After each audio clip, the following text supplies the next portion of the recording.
Hi guys, welcome back to our channel Online Samayalarai.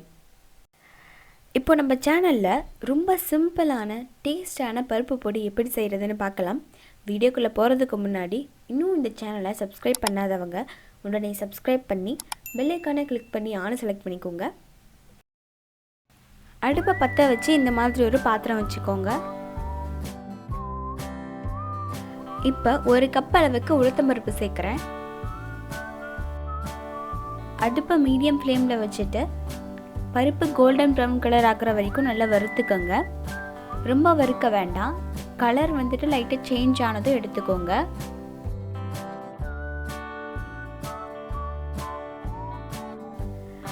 பருப்பை நல்லா வறுத்துட்டு வேறு பாத்திரத்தில் மாற்றி வச்சுருங்க. இப்போது எந்த கப்பில் உளுத்தம் பருப்பு எடுத்தோமோ அந்த கப்பில் பாதி கப் அளவுக்கு கடலைப்பருப்பு எடுத்துக்கலாம். அதையும் கலர் சேஞ்ச் ஆகிற அளவுக்கு நல்லா வறுத்துக்கோங்க.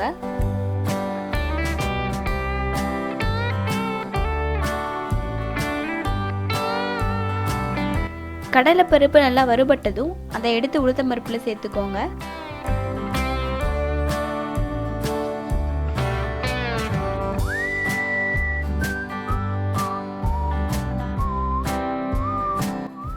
கருப்பு எள் எடுத்து வச்சுருக்கேன். கடலைப்பருப்பை விட கொஞ்சம் கம்மியாக எடுத்திருக்கேன்.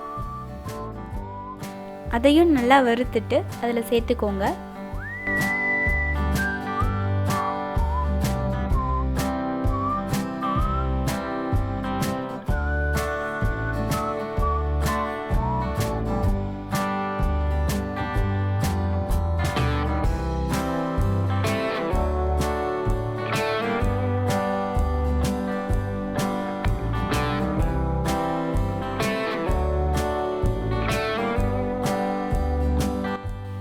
ஒரு ஸ்பூன் அளவுக்கு மிளகு சேர்த்துக்கிறேன். அதையும் நல்லா வறுத்துக்கோங்க.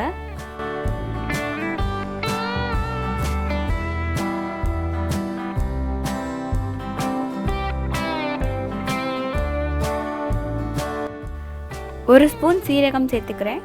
அதுக்கப்புறமா கருவேப்பிலை சேர்த்துக்கிறேன். கருவேப்பிலை உங்கள் டேஸ்ட்டுக்கு தகுந்த மாதிரி சேர்த்துக்கோங்க.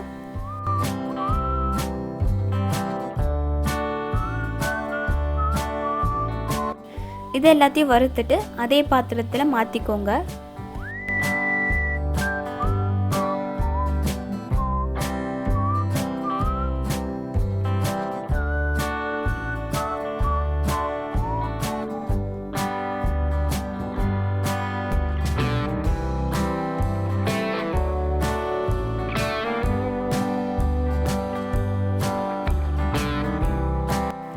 ஒரு 10-12 வரமிளகாய் எடுத்திருக்கேன்.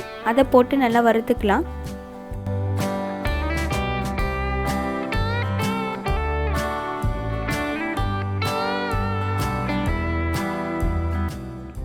வரமிளகாயையும் ஓரளவுக்கு வறுத்துட்டு அதையும் இது கூட சேர்த்துக்கோங்க. இந்த இன்க்ரீடியண்ட்டெல்லாம் நல்லா ஆறுனதும் மிக்ஸி ஜாரில் சேர்த்துட்டு தேவையான அளவு உப்பு சேர்த்து அரைச்சி எடுத்துக்கலாம்.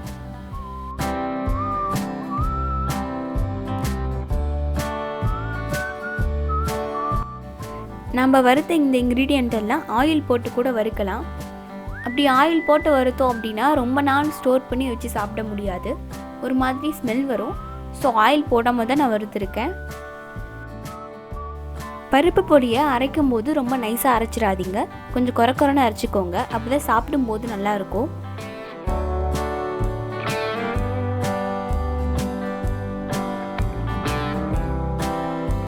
அவ்வளோதான் ஃப்ரெண்ட்ஸ், இட்லி தோசைக்கு சூப்பர் காம்போவான பருப்பு பொடி ரெடி ஆகிடுச்சு. கண்டிப்பாக வீட்டில் ட்ரை பண்ணி பாருங்கள். ரொம்ப டேஸ்ட் நல்லாயிருக்கும். இந்த வீடியோ பிடிச்சிருந்தா லைக் பண்ணுங்கள், உங்கள் ஃப்ரெண்ட்ஸுக்கு ஷேர் பண்ணுங்கள்.